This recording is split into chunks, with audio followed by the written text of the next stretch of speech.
And good morning, everyone. I'm Jeffrey Daugherty. This is my good friend, R. Wayne Steiger. And this, of course, is not your normal Sunday morning show on the New Cosmic Knowledge channel and soon to be later on also over on R. Wayne Steiger's channel. Wayne, a very happy Sunday morning to you, my friend. Good morning to you, sir. As I would say, greetings and salutations. Greetings and salutations. Absolutely. And I accept both. And I appreciate that. And it's nice to know that we've got a good group of people that are going to be here with us. And this Saturday night, I'm going to be going to jail with Rex Bear. We'll be at the Brushy Mountain State Penitentiary up in Tennessee for a great overnight paranormal extravaganza. So that should be a lot of fun. That should be interesting. It'll definitely be interesting. And speaking of interesting, Wayne, I had Sovereign Key on my channel yesterday. She was gracious enough to come on and talk. And I also talked to Magenta Pixie last week. I don't know if you know who she is, but she's one of the leading kind of unicorn and rainbow new age type people. And she has a passion for trying to unite the woo-woo new agers and the more hardcore truthers so we can present a united front. And there's more and more of this coming up about this idea of it's time for us to take back our divinity, our sovereignty, and our freedom. And I just want to read you something that is from a book I wrote a while back. It was on Coast to Coast, Serpents and Doves in the Garden of the Gods. And we all know about the story of the Tower of Babel, right? We all know what we were told, and we all know what the King James says. But let me just give you the straight Hebrew to English rendition. And folks, we need to recognize that the Old Testament, not really a Christian document. It's an ancient collection of Hebrew and Chaldean literature, which was borrowed heavily from the Sumerian and even earlier texts. Wouldn't you agree, Wayne?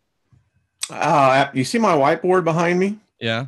You probably did. We didn't even talk about this. So the deception has been that that book you hold, the Old Testament, was actually written by the Jews, not the Hebrews, the Jews, while they were in captivity in Babylon. Right. The Tower of Babel existed. It was Nebuchadnezzar who built it. Well, let me give you the straight from Hebrew to English rendering of what the people did and of what Yahweh, who I don't really think was Yahweh, I think he usurped the name. But this is, folks, this is actually the literal Hebrew to English rendering. I know what the King James says, but this is what the actual Hebrew to English rendering says. It says, and the people still had one language and spoke with one mouth of the true accounts. They decided as one to pull up stakes and set out on a journey to move away from their present situation. And they said among themselves, let us choose to make ourselves pure, even thoroughly pure. They said with one accord, let purity be our pillow and let it tie us together like mortar. Let us build an exciting abode for ourselves, opposed to the oppression that we are experiencing, a high tower and strong fortress, the head of which is the highest in the heavens. Let us accomplish the plans of our gods and make a reputation of lasting holiness for ourselves. So this is saying that it wasn't rebellious men. It was men that wanted to return to the way of their gods. And this is how the Lord responded. The Lord saw that the people had repented. And this is straight from the Hebrew. The Lord saw that the people had repented and decided to dedicate themselves to the high and lofty ones of heaven. If we allow them to bind together like this in one voice and mind, nothing can stop them from breaking their bondage and being reconnected to the original plan and doing anything they intend to do. Let us go down, mix up and water down their intention and communication so they cannot combine with their neighbors. And he divided them so they could not rise above the clay. And they ceased and left off trying to get back to their former abode and station that they had held. And what this is actually telling us, Wayne, is that men realized their bondage and their captivity, were going to rebel against the Lord. And I think they almost made it, but they got sold out by the Hebrews, the Jews who went with Yahweh and caused them to lose that battle. But they did it to give us hope and inspiration. And as I talk with Magenta Pixie and I talk with Sovereign Key and I talk with a lot of people, it seems like it's time to remember Babel. We're at the same place again once where I believe the God of this universe is gone, and we can rise up and we can take back our sovereignty, our divinity, and our freedom. It is time for sapiens to unite and throw off the bondage of these false deities, tulpa, thought forms, whatever they are, in my humble opinion. I couldn't argue with you. I think the thing that I ponder more and more is this. When a lie has been told for so long and becomes the foundation of all truth, then when truth is revealed, it is only seen as a lie. It's like Shane just said in the chat room. People are not going to easily accept this truth, Jeff. So, you see, folks, this is a lie. This Bible, it's a lie. But we read from it, we study from it, we even base our history on it. Wayne, I even have to admit that the Dake's Annotated Reference Bible is a lie. It's a lie. This was the Bible Pentecost was built on. This is the Bible Jimmy Swaggart said, if you don't have one of these, you're stupid. But it's a lie, too, at least 80% of it, in my opinion. Well, and that's the problem. So when truth comes, listen, it could come to you and I, and we would both look at each other and go, I don't think so. You know, and it's really the mind trap that we are in right now. And I don't know if this is a rescue plan or this is a suicide mission. Does it really matter, Wayne? Well, it does for me. Would you rather live like a dog or die like a sovereign being? No, I'm going to go out swinging, brother. I know. I mean, this is a big Bible. Somebody said that's a big Bible. It's a big Bible. It's a big one. God is big. Ask Jesse. Walk around like this, preaching it, and the Lord said, "Hallelujah." Well, you know, Jesse Duplantis is going to get himself a new Falcon 7. So, and he said Jesus came to him and told him Jesus wanted that Falcon 7. Jesus might have come to him. A thought form, a tulpa called Jesus might have told him that. Yeah, I mean, I think if you're dealing with the God of all universe, you could probably get an upgrade model to maybe one of those saucers. Yeah, I mean, if he's really the God, you know, like Captain Kirk said forgive me. Which was Captain Kirk said in The Final Frontier, what does God need with a starship? Exactly. What does God need with an airplane? If Jesse was really walking in truth and power, he could do like Jesus did, the Master did, or the Christ did, whatever you call him, and just transmute himself from one place to the other. Jesse, get some faith, not a plane. That's the point. Now that's faith, brother. That's faith. You want to impress me? Don't show me your jet. Disappear from here and wind up in Denver like that. Like that.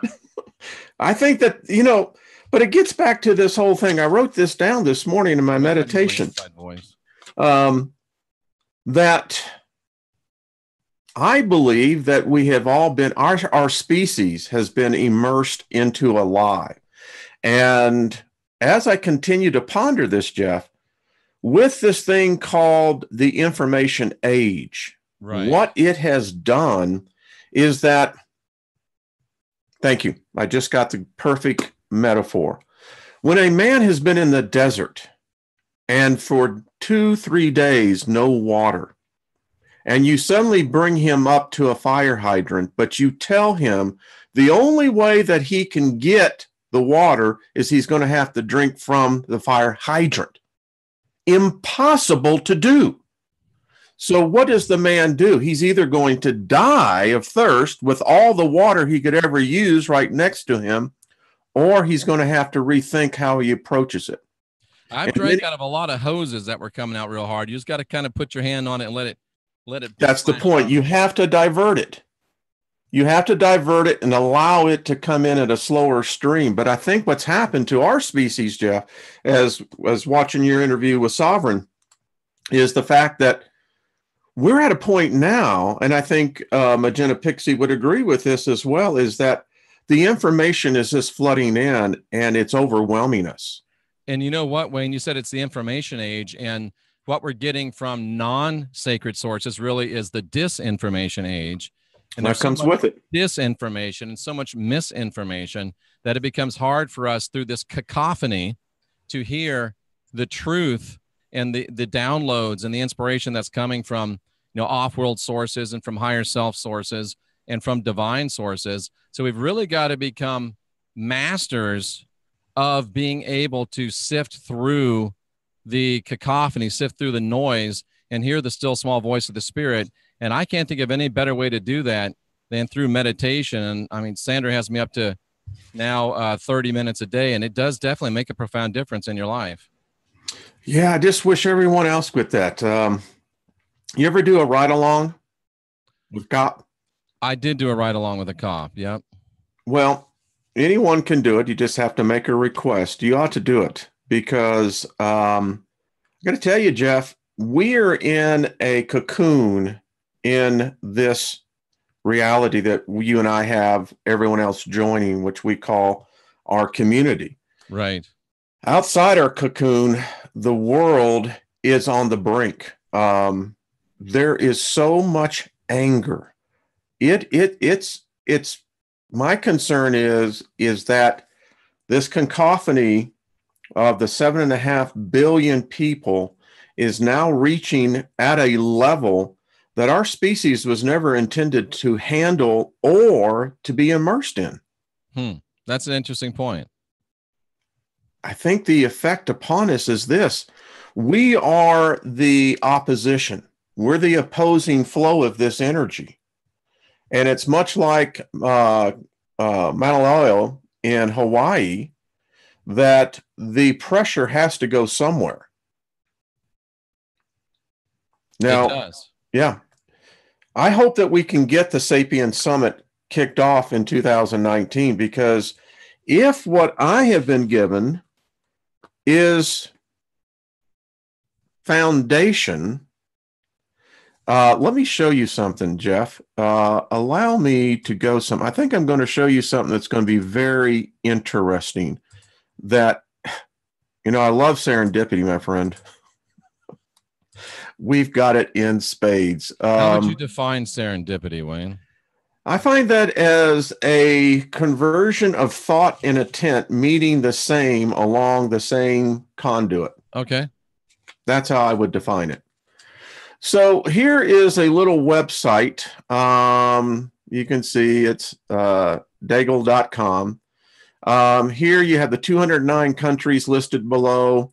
And this is a forecast simply to 2025. You have gross domestic. Are there 209 countries in the world? Is that an exhaustive list? It's serious. It goes under each one of the countries and yada, yada, yada. Right. So if we go up here to the United States, you can see a population of 3,326,600, 20,000. 20,000, yeah. You can see our gross domestic product. You can see our expenditures on military. So we go here. It's by far the biggest number on the board, Wayne. It still is. Now, here's the disturbing part to this. They're seeing in here 2017, you get the population number, you get everything that you want. But look what happens when they forecast 2025.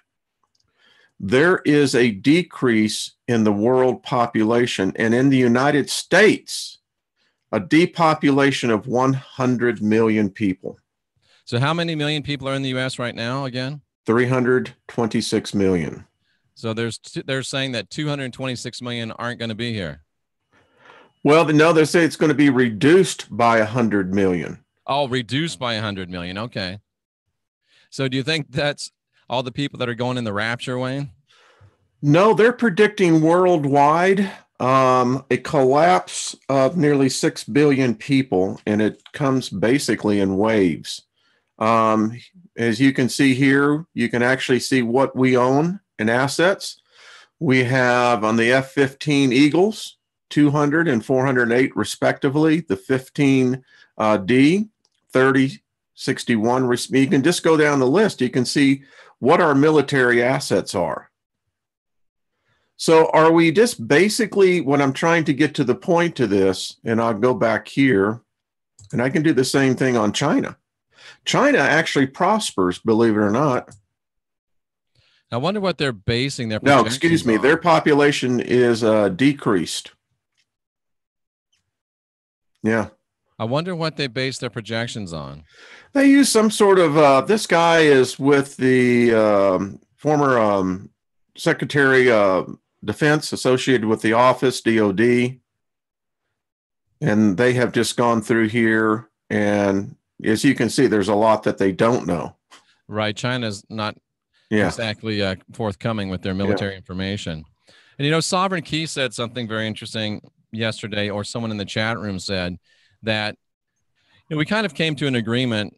I'm not sure where you stand on this, but I think you're probably in agreement that we are, as a species, waking up. We are, as a species, beginning to figure out the game. We are, as a species, beginning to figure out what's going on. And if we ever do really get it figured out and do move into our full divinity, sovereignty, and freedom, we'll be able to overthrow all the constructs and matrices that bind us. And somebody said, I think it was in the chat room, that what if they decide, instead of letting us reach this place of victory, to just wipe us out with some type of horrific virus or plague or some type of, you know, warfare. So this is kind of interesting in lieu of, or in light of, what you're talking about. Yeah. And, you know, as you were saying that, what I keep on thinking, Jeff, is that I don't think they're that nice. They're going to make this bloody. Oh yeah. I mean, you know, we're not the only ones, you and I, saying that we'd rather, you know, die on our feet than live on our knees. And they feel the same way. They've been in charge for a long, long time. But one of the things that gives me hope is a lot of these old money, elite intelligentsia, you know, they don't really have much experience creating something on their own. They were given their wealth. It was given by daddy. It was given by mommy. They've got a silver spoon in their mouth. But I wonder if they lack the requisite brass in their boxers, if you will. I'll give a different perspective on this. You're talking the old money, the old guard. Right. There's a group of the new titans, and those are the Bezos, the Zuckerbergs. These cats are not the same thinkers. And I'm hearing that there is this huge rift that is basically opposing the old structure that has been in place, that owns this military industrial machine, to these new titans who basically now have the wealth. And Wayne, isn't it fairly accurate to say, if you talk about, whether you're talking about Musk or Bezos, a lot of those guys have actually built something from the ground up. It's not like old money that was handed to them. Now, maybe I'm wrong, maybe I'm right, but I have a respect, sometimes a grudging respect, for somebody that has built something by their own hands from the bottom up and didn't have mommy or daddy hand it to them. They really did build it up, and they are much better allies and much more formidable foes if they end up on the other side of you. Yeah. You know, I attended in 1999 an executive meeting, was called Mindshare. I was living in Austin, Texas at the time, and this was up in Breckenridge, Beaver Creek. And Meg Wickman was there with HP. Bezos was there. This is when the e-commerce was just an idea. And my company, US Creative, we had the largest database in the world of creative professionals. And we were the first company to build the InExchange platform, linking a contractor with a supplier. In this case, you know, we had clients like Dell, 3M. My point is this: what we've seen in the last, not even a score, Jeff, not even a score, 20 years. And we have seen our world enter, and what I think we're seeing is this separation. From what I've seen the world in 1999 to 2018, it has changed. I don't even think I'm in the same reality. My point being that these new titans, they use something that the old guard never did. The old guard believes in hard assets, gold, militaries, strong armies. You know, you look at Soros, that's what he does. He is a profiteer on countries' currencies, and he will set up conflicts because he's going to profit either way. These titans, they're different. They use information. Right. And what the old guard is realizing now, this information is a more powerful weapon than any bullet. Are we better off with the new titans than the old guard? I think we just exchanged one master for a new one. And maybe a more formidable master, maybe a more calculating master and a master that actually knows how to do something on his or her own. Well, if the product of what these men and women, and I wasn't a small part of that, but what happened with this explosion of this thing called the internet? You and Sandra D, and I heard on when he was talking to Magenta Pixie about walk-ins, and I thought to myself, well, that's exactly what we did. We built a shell. We built a functioning, think about this, a functioning ability that has been unable to be matched by any god of this Bible, the Quran, the Vedic, any god.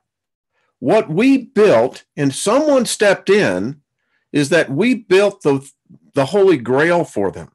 Because what we've done is that 7.5 billion people are now devoted to it.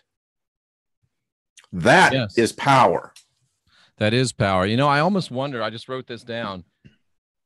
Wayne, do you think that everybody that has awakened is a walk-in? Well, it's odd you say that because I saw this story before we came in. Former FBI, he says that there's only actually 100 million true human souls, that all the rest are aliens. Wow, that's so interesting. Because I know you mentioned Sandra. I know that she was, you know, at the end of her rope and feels like her higher self walked in. Yep. I feel like that's exactly what happened with me. So I just wonder how common that is. And maybe people in the chat room can weigh in and see if they have the same type of feeling or not. And that's certainly something that's worth, I think, discussing or pondering. It's deep, isn't it? It is very, very deep. And you could take it a step further, is to not only are we all walk-ins, but are we all, bless you. Thank you. Are we all what they would call as term as starseeds? I believe something's happened, Jeff. And as we go further down the rabbit hole, is there an opposing army of other walk-ins from other places that, like you, I think, weren't you talking about the homo? Oh, that was Deborah L. Smith, Breaking Dawn, talking about Homo sapiens against Homo sapiens sapiens. Yes. There's going to be a battle. So this is what I'm talking about. So here's a story, how smartphones are causing kids to experience altered childhoods. Smartphones and stupid humans. So this is a story, Colleen Hart's, this about her daughter. And here's what it says. She keeps her calendar on there. She uses the notes part. She loves listening to music on it. She also primarily communicates with friends through text and Snapchat. There are many days she does not have a real conversation with anyone. Holy crap. It's so scary, Wayne. It's so scary because even old guys like you and me find ourselves using these things. They're so darn convenient. Thankfully, I haven't got to the place where I'm not having real conversations anymore, but I think all of us are using these tools to an increasing degree.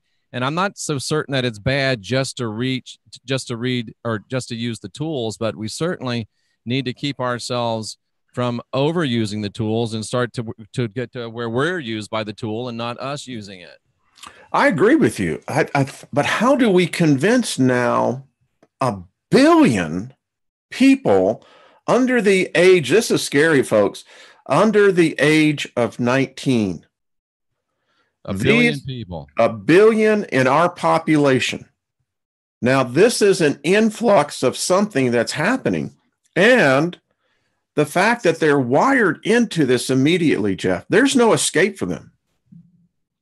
Everything in school, I was talking to my brother in Houston about this last night. They've removed analog clocks. No way. Yes. You know why? Why? They can't read them. The students can't read them. No way. Yes, sir. It's an app. Anyone in the chat room, Google it. You'll see it. Yeah. How can you not read a clock? You would think something that easy. Do you know that they've also have stopped teaching students cursive writing? I was just about to say that. Yeah. I don't really understand why. Why do you think they've stopped cursing? Because they don't use it anymore. The text is the only new language. And I've read a sociologist that was writing that we're seeing the transformation of our civilization by this ongoing influence of technology. It's getting to the point where we won't be able to think on our own. And Wayne, it's interesting because writing is a powerful tool, not only for communication, but it's a powerful tool for recovery and a powerful tool for intention and a powerful tool for being divine, being sovereign, being free. In fact, Sandra says that meditation along with a writing technique are the two most important tools that's kept her sober now 3 years on the 5th. So it doesn't surprise me that they want to take the actual writing out of people's hands. And there's a neurological process that takes place when you are writing, because you're writing and you're stimulating more neurons by the writing, by the tactility, and by the actual having to think. You're not doing that with the text. It's just not the same thing. And I think they're trying to rob us of power and intention and energetic projection. They're trying to rob us of what's on your T-shirt, my friend. They are trying to rob us of our divinity, our sovereignty, and our freedom. That's what it is. It's so obvious now, but here's the problem.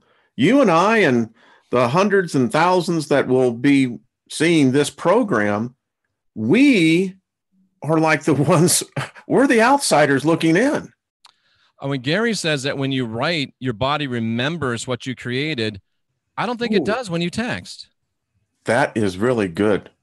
Yeah, because there is for me to write, I have to think and look back. Yeah, Gary, good point. And Sandra's got this thing on her phone where she doesn't even have to type the word. She just kind of swipes around the letters and it formulates the words for her. I think it's called predictive texting. So, wow. Yeah, man. How interesting. Predictive texting. So you're not even remembering what you're saying. Well, I mean, we just saw that example of that with Roseanne this week, supposedly the Ambien and texting. I mean, apparently our president has the same thing and many others. I mean, they're addicted to this thing. I don't have Twitter. I don't use it. And, you know, I remember it being at South by Southwest in 2006 and seeing Zuckerberg and the boys there. Not Zuckerberg. I can't think of it right off my hand. Square. Yeah. So, but look what it's done. I mean, Jeff, we're seeing something going on here. And the more that, you know, I wonder, do they really plan something? I mean, there's so much conspiracy, and as you said, disinformation. Elon Musk, is that who you're looking for? No, I was thinking, I don't know why the name escapes me, but I actually know the guy. So, anyway, it's changed everything that we look at it. I mean, if it's not on Google, then it doesn't exist. It used to be if you weren't on TV, you weren't real, but now if you don't have a website, if you're not on Google, then it's like you're not really real. And that's another thought, isn't it? Isn't it? Think about when you and I were growing up, in your crusades, as you were preaching to your churches and etc. There was only one source. That was you and that book. Right. So even if I disagreed, which probably I didn't, because back then there was no alternative information. If you wanted to really find the truth back, let's say in the 90s, you had to dig for it. You had to buy a lot of expensive textbooks. Exactly. I remember sitting in my living room, Wayne, with 15 or 20 books spread out on the floor in front of me, open to different pages, to be able to study the Greek and to be able to study the Hebrew and be able to study alternative texts. And you had to really work hard at that time to be able to get at the truth. But today with the internet, only enlightenment is beyond only the grasp of the lazy. And that's about as far as they think it, because they never research it. Right. Well, I saw it on the headline and it said this, so that's truth.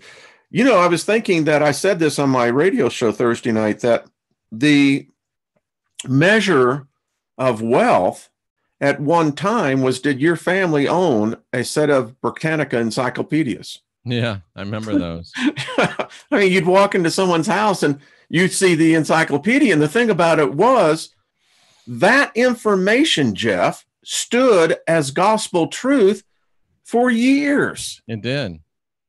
And at the whole time, the reality was that wasn't reality at all. I contend, I wrote in the back of my whiteboard here this morning, and I said this: we don't know what time it is. We don't know what year it is. We don't know. We have lost. When you think about our species, Jeff, we live lies. We subjugate the truth to become the lie, and then the lie becomes no longer the truth. We don't know what year it is. We really don't. Those records have been lost and altered. The great thing that the Jews did when they went into captivity, they did the greatest mind coitus of all time. They rewrote dates because they didn't know. And so here they come out. Then you have this migration of what today we would call viral. It went viral, but back then, when Nebuchadnezzar fell to the Medo-Persians, the thing that each kingdom, when they conquered the other kingdom, is that it was the records that was the real treasure trove. And if you didn't get that, there's gaps into it. And so today I contend we could be living in the year 550 million AD and we wouldn't know the difference. We wouldn't, and it's because we're not writing anything down anymore. And it's bizarre. It's bizarre. I mean, silly little thing, but well, anyway, I won't even talk about that, but it's crazy. And we really don't know what year it is. We really have no idea. No. Does it matter that much?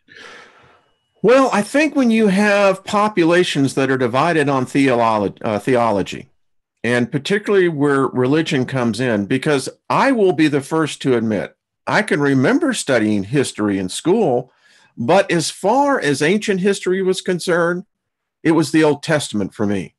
Really? Everything went through a predictive time date, starting with Adam, because it was important that you kept the genealogy correct.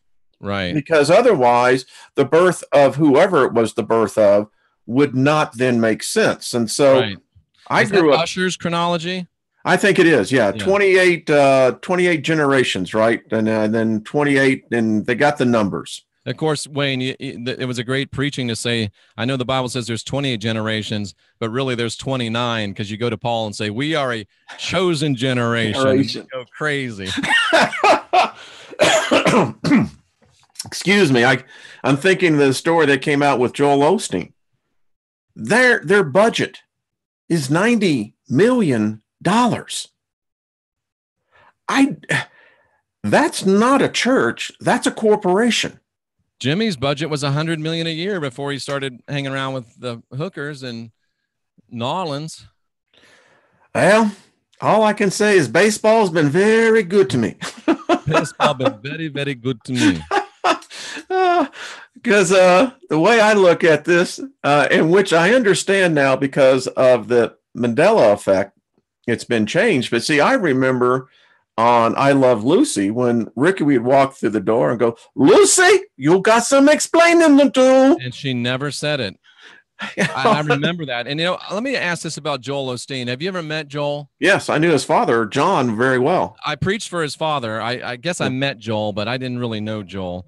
But I've had somebody tell me that Joel is hated by a lot of the evangelicals and a lot of the Christian people because he's trying to bring in, and this is this lady's opinion. She's pretty well known in our circles. If I called her name, you would know she was probably. But she says that she thinks that Joel is trying to bring in some new age, some alternative spirituality in, and that's why they hate him so much. Do you think that's accurate? I think it's absolutely correct. So you think Joel's kind of woke? No. I think that he is on a different side than we are. So Joel wants a little bit of this, huh? Oh, yeah. Well, that's the God they serve. Also, you think Joel is just a bad guy, huh? Mm-hmm. Delaney says he's a lizard-eyed bleep. Delaney, how do you really feel? Yeah, tell us what you really think. When I built the mobile app back in 2010 for churches, that's what I built it for. And when I started really getting into, let's say, the corporation part of a church, the business side of it, I never met a bunch more thieves, dishonest individuals. I mean, narcissistic. I mean, you just went right down the line. It was a real awakening for me.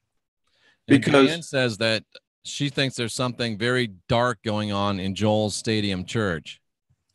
Oh, I think it's mass. I think it's a black mass. It's no different. They've brought in the same type of. It's the only thing. I'll just be honest with you. It is a mass hypnosis. And another person says they've seen Joel morph. It wouldn't surprise me. Would not surprise me when you got that type of intensity of focus, and that's what it is, folks. We all know it. I remember the days when I was a roadie, and I was hard work, but I saw the bands, and I'm appreciative. But I can tell you, when you're backstage and you're looking at from the magician's point of view, and all that energy, as you know, Jeff, you were a preacher. That's what you're anointed in, is that energy, and it's empowering. Wayne, it was so bad sometimes that I would be, I was a walker. I was like Swaggart. I was all over the platform and sometimes out in the congregations. And when it really got humming, and here's how bad I was, Wayne. I got to the point where I was trying to see how many times I could get everybody up and cheering, let them sit back down, get them up and cheering, let them sit back down. But sometimes it was so powerful that I couldn't even feel my feet on the floor, Wayne. It was like I was floating. A maestro. It's what you were. You were conducting. And I mean, I've been in stadiums with tens and tens of thousands of people, and there's nothing like it. And it's so addictive. And I mean, even right now, I can feel that surge. And it's interesting because with all the meditation I'm doing, I can feel that it's a surge right into ego, straight into ego. It's service to self. It's not service to others. I remember when I was, when Copeland would come in with his believer conferences, and the thing that I worked as an usher, and we took care of the money, the collection, and etc. But the thing I heard about Copeland was this. They said that when he came out of his meditation time, his time that whatever he was doing, that no one could touch him. Literally. Really? Because don't want to steal his anointing. Exactly. It's happened. He said it happened to him, and he vowed no one would touch him again. I used to, when I was preaching, I would not come out on the platform until it was time for me to preach. See? Why? Why was that? You just don't want to lose your juju. That's it. Yeah. I mean, you're jacked up. And besides, Jimmy did it, so I figured I would do it too. But as you know, it works. And this is what's really so odd is that it's ego is what it is, Wayne. Ego. Yeah. I'm the star. Here I come. Look at me. Dun, dun, dun. Dun, dun. What I really wanted was like the Elvis. Dun, dun, dun, boom, boom, boom, boom, boom. I'll take the I'm walking on sunshine. Oh, yeah. That would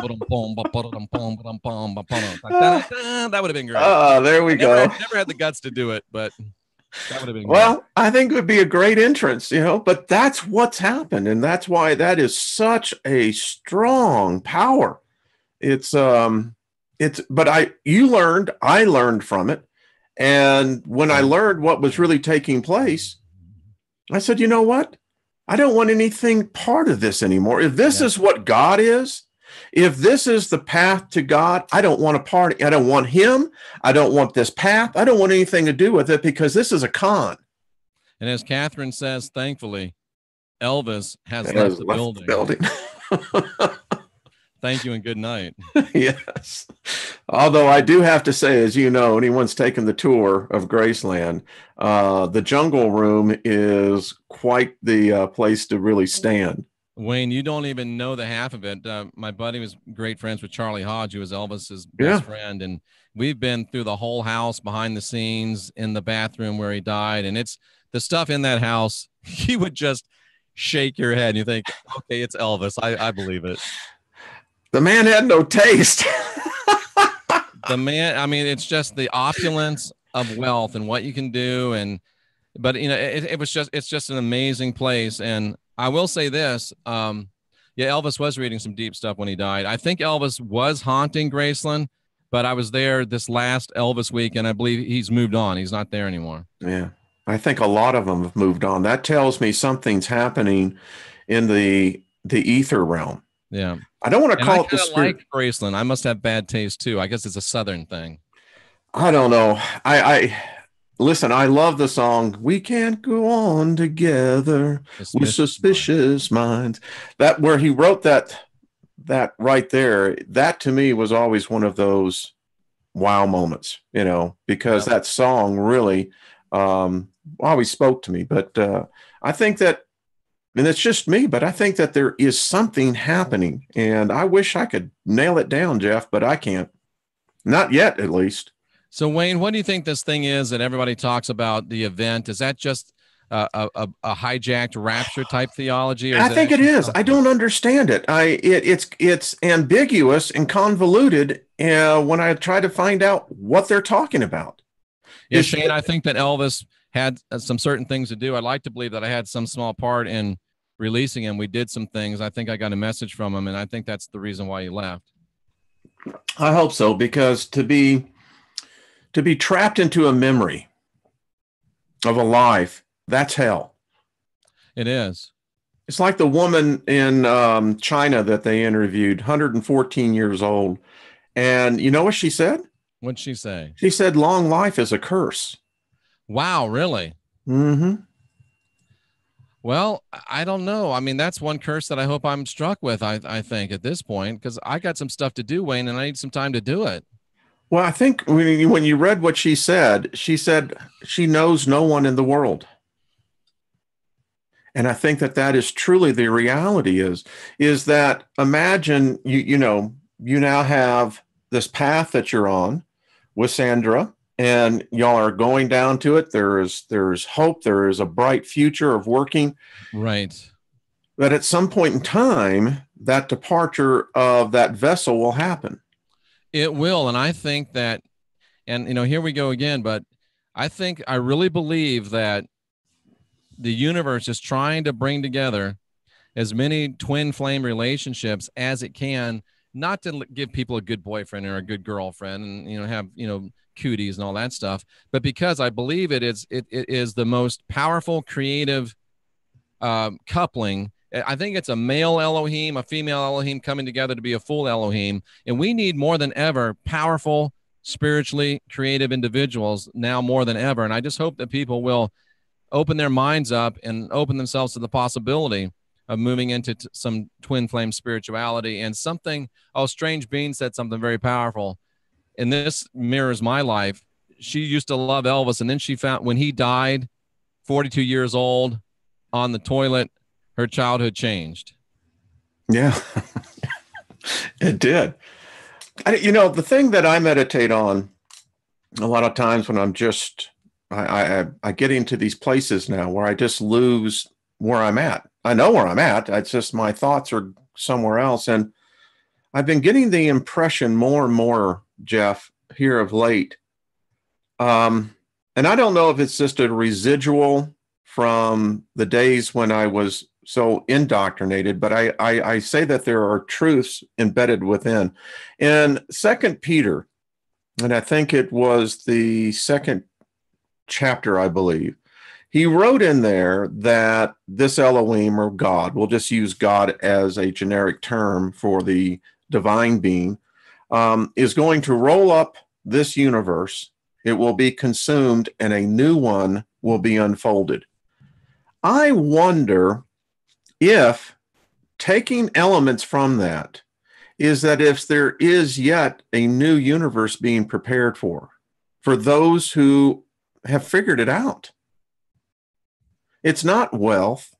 It's not about dominance. It's not about ego. We have to live with those things, but if we can become mastros, and I'm going to actually use that term, of those aspects of our divinity, then I think we're going to be ready for the next level. I'm just typing to Catherine right now, who knows Elvis's last girlfriend, and saying if there's any way that I could talk with her. Ah, love to. I think that would be very interesting. What a Linda unique Thompson, insight. Yeah, Linda Thompson was a former Miss Tennessee. Yes. And there was a lot of people that used Elvis and a lot of people that took advantage of Elvis. But from, I knew Charlie Hodge. I knew a lot of the great Elvis confidants. And to a person, they say that Linda Thompson really loved Elvis. She really tried to take care of Elvis, that she was had a real true heart. But she just got to the place where she loved him. She left him, but she just couldn't deal with the craziness anymore. She said, we have a nice abnormal life. And finally, it just got to her where she just couldn't hack it anymore. And I think she's an intelligent woman, and I think she's got some deep spirituality about her. So I would love to talk with Linda Thompson, not only about Elvis, but about, her life and her spiritual journey. Well, I'd like to know where his head was at. His last girlfriend. There was another girl named Ginger Alden who doesn't seem to have been a Linda Thompson. Let's just put it that way. I often wonder, this is what I really want to know. He grew up Pentecostal. Oh, yeah, he did. He grew up Assemblies of God. Yep. And we know that gets deep. That forms the core. It does. And I think it's an archonic virus, I believe. Ooh, very good. And a virus would indicate that there is purpose behind the life. I like that. Absolutely. So I wonder if he was really where he was at. I mean, was the battle that we were seeing displayed by his outer body? I mean, obviously there were people that were pumping him up with drugs. We know that's part of it, but I can't help but not think that somewhere down inside, Jeff, that guy was trying to break free of that. What people don't understand about Elvis is that, yes, he did take a lot of drugs, and he took more drugs than he should have, but the man was walking around with microfractures in his spine. The man was walking around with a hereditary degenerative colon. The man was walking around with glaucoma. The man was walking around with severe illnesses. He shouldn't have been on stage. No. Yes, he was dealing with a lot, but he loved people so much. He loved giving to people, and he was an intensely spiritual guy. He really was. I've talked with Larry Geller. I've interviewed Larry Geller, who was his hairdresser and kind of de facto spiritual guru. And Elvis Presley wanted more than anything else to find true spirituality and to seek true spirituality. And, it's one of those things that's so hard to understand how it can happen. But I mean, he was caught in his own trap. Yeah. And couldn't walk out. Because he loved it too much, baby. I'll tell you, if time could just have been in different things, could you imagine what he would have, if he could have learned some of the things that just you and I have discovered, and others in the chat room, people who are listening? We're all on this journey of discovery. It's just that, I'm sure he would have had a breakthrough. I mean, I know he would have. And getting away, before we get away from Elvis, I actually wrote a book that's called, what's it called? Assault on Aquarius. And I believe that I've documented undeniably that Elvis Presley first, and then Paul McCartney. I think Catherine says his manager was a jerk. I think his manager was actually an MK Ultra handler. I think Elvis was subjected to savage MK Ultra, Tavistock mind control techniques, and that McCartney, they took it to the next level and even temporally morphed him across time and space, which accounts for a lot of his physical changes from pre-68 to post-68. So Elvis, I think, definitely was a targeted individual, a victim of MK Ultra and Tavistock mind control. And I think that he and McCartney, he and the Beatles probably would have changed the world, and we'd have been where we are now a lot sooner if they hadn't been subject to that horrific acts of terrorism. As you were talking about that, I'm getting the Elvis is not reincarnated. No, the mental impression when we saw what the Beatles did, and that psychically, spiritually sent a shockwave through, I think, the entire universe. We had never seen any time where you had that much energy from young souls that have unlimited energy. I think it changed the world. I just don't know if it changed it for the better. It absolutely changed the world. And just to close that loop, there's that book I was talking about.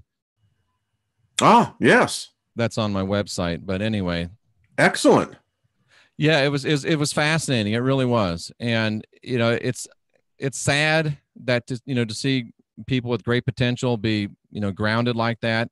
But we all have to carry our own water and hew our own stone. And it's just unbelievable sometimes what can happen. Well, I hope that we can indeed continue. And someone was writing about Michael Jackson, again, another tormented. So yeah, just it's a battle.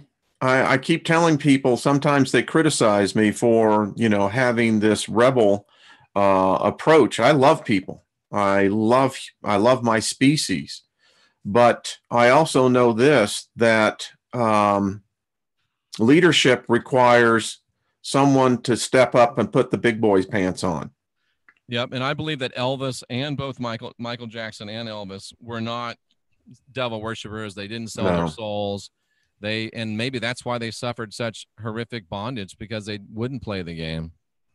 I think in Michael Jackson's case that his youth was, I had a pretty traumatized youth, but his was traumatized in a different way, that I could work it out.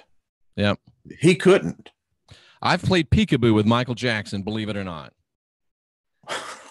Seriously? When he stayed in Vegas, I've been best friends with the guy since I was 11. His name is Gary. And he was working security. We were working for this guy, and we were sitting in Michael's big house that he was renting, being the security. And we're sitting at the table, and he was down the hall, and he'd reach around the corner with his head, peekaboo, peekaboo. Michael Jackson, just as playful. I have a hard time believing he assaulted any children. I really don't know. I wasn't there, but I have a very hard time believing he assaulted children. He was just such a playful. He was a kid. I often say he was Peter Pan, that in full manifestation. He really was. He lived in Neverland. I mean, literally and physically. I don't know if that's so bad. I mean, there are worse things that you could. Well, we know that. Look what we live in, and to be able to live into, but that would be a pretty hard duality. But that's cool, peekaboo. Yeah, and he did it for like 2 hours. We're like, okay, Mr. Jackson, what do you want us to do? And he would not say anything but peekaboo. Did Michael Jackson assault any children? The rods say no. Yeah, I think that he was just, hey, listen, I remember growing up with the Jackson 5, so that's dating myself. That's a cool story, Jeff. That truly I actually is. Started a church with the guy that wrote ABC 123. His name is Clifton Davis. He was a great actor from the show. Amen. He was on Any Given I remember Sunday. Clifton Davis. Yeah. Really a talented actor, great singer. And he did write ABC. It's easy as 1, 2, 3. And he used to get checks every month. But he did. He was on a number of sitcoms in the 70s. He was. And he's a really a great guy, too. I mean, he wouldn't think I was so much now that the direction I've turned, but he was a good guy. Well, it still is, I'm sure. Clifton, if you're out there watching, all the best to you, my friend. Listen, it's just that, we all have it. This has been an interesting time in our time. The last couple of years have been obviously interesting. And, Wayne, you talk about something's going on, something's happening. And there's a lot of people, like Sandra, that are highly sensitive, that are empaths. And there's so much coming at them right now. And, of course, in her life, there's a lot coming at her, too. But there's so much coming at us spiritually. And Magenta and Sovereign Key were talking about this.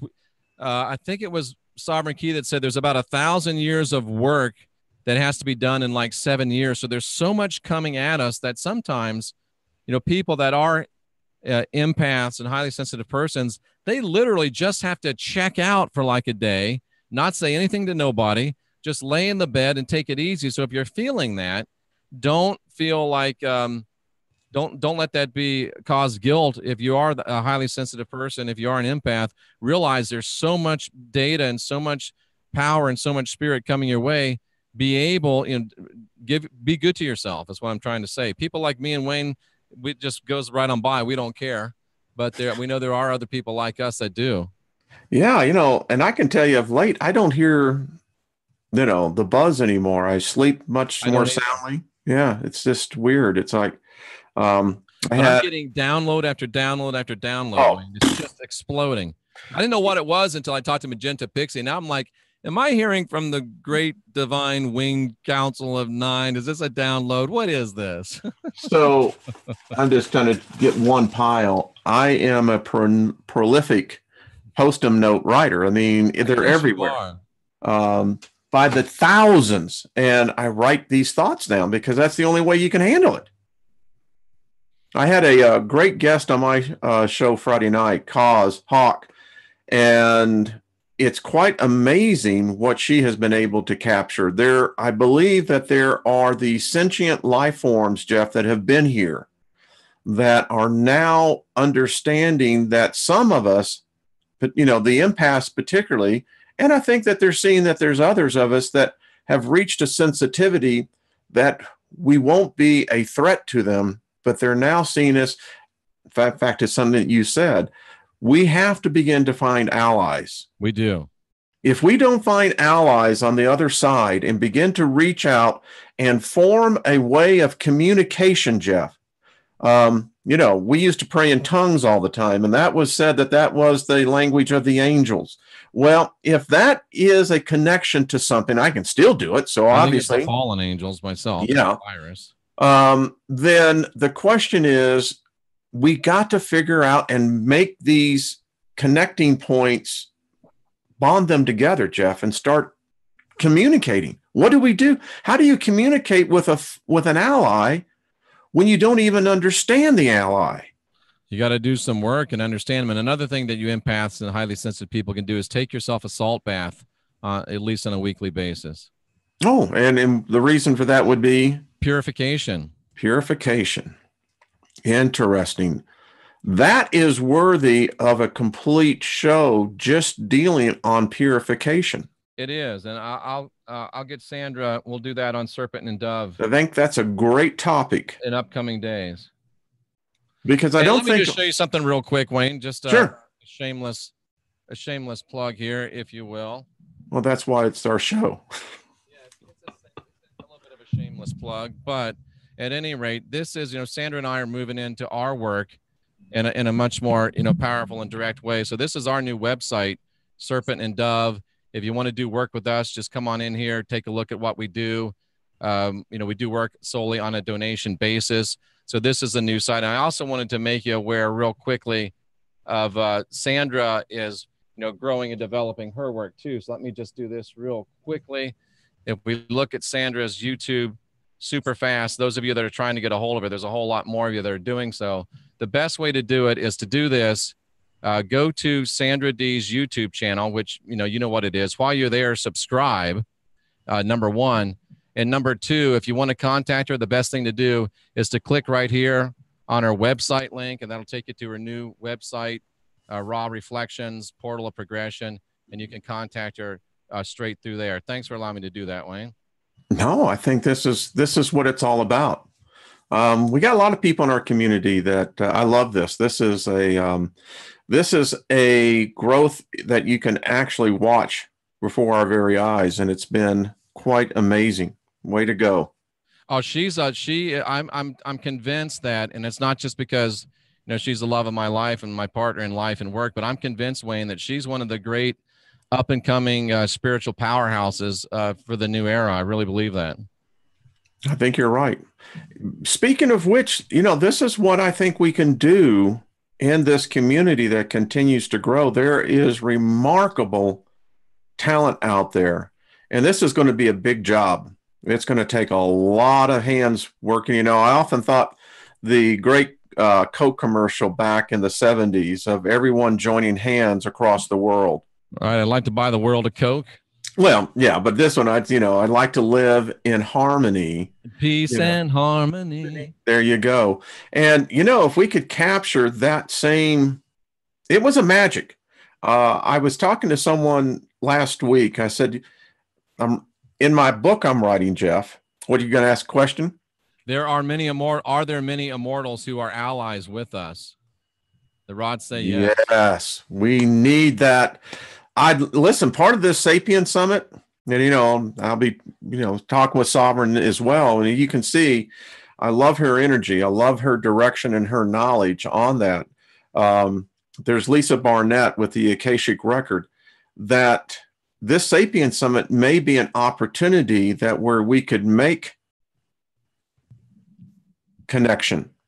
Absolutely. I agree.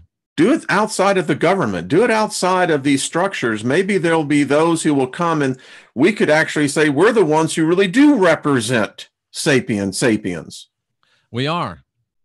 We are. It's been usurped from us, and I think we're this close to taking it back, Wayne. I really do. I do too. Jeff, this has been another great hour. It's been a fantastic hour. I want to thank everybody for being here. I want to thank you, Wayne, for being here. What do you have to bring us to a close?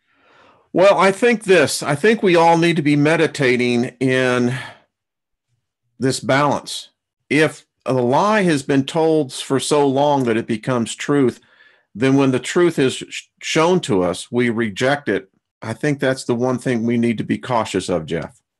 I think we should, and it's almost like we live in an opposite world. Everything they say is true is probably a lie. Everything that they say is a lie is probably true. Truth. Open up your minds, and more than ever, it's time for us to ask questions and question answers. It's time for us to be good to ourselves. It's time for us to listen to ourselves. And I really believe that we are the last generation of real humans, and it is time for us to get busy. It is. And don't get angry. That's the thing, man. We got to fight against that, Jeff. And that's one thing that I think the rainbows and unicorns, love and light, New Agers can teach us. They know that we're fighting the same enemies. They hate them just as much as we do, but they're not operating in hate. They're operating in love. Of course, we say all they do is sit over there and meditate, and they're like, all these guys want to do is lock and load. And the truth is somewhere in the middle. Well, they're probably the ones that are feeding us the energy to keep us in that veil of protection. They probably are. That's the way I look at it. And I thank you. Absolutely. Thank you to all the love and light, woo-woo, unicorn and rainbows, represented by Magenta Pixie. And, Wayne and I will do our best on this side to try to reach across the aisle and see if we can't work together. Exactly. All right, Wayne.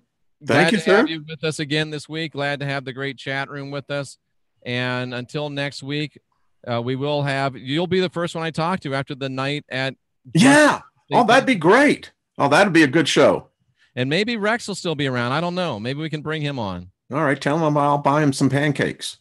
Oh, we could do it from the IHOP right there in whatever that place is called. Yeah, that's why I said I'll buy the pancakes. In fact, they say the restaurant might be open, so I think we might have a plan. Okay, I love it. And you know what they say, Wayne? Love it when a plan comes together. Yes, I do. I love it when a plan comes together. For Wayne Steiger, I'm Jeffrey Daugherty. This is the New Cosmic Knowledge channel. Look for this later on Wayne's channel as well. And until next week, we appreciate you. We salute you. And we hope that you have a great week. We'll see you again next week, maybe live with Rex Bear from Brushy Mountain State Penitentiary. Let's hope. All right. Be good, Take Coach. care now. Bye-bye. Bye.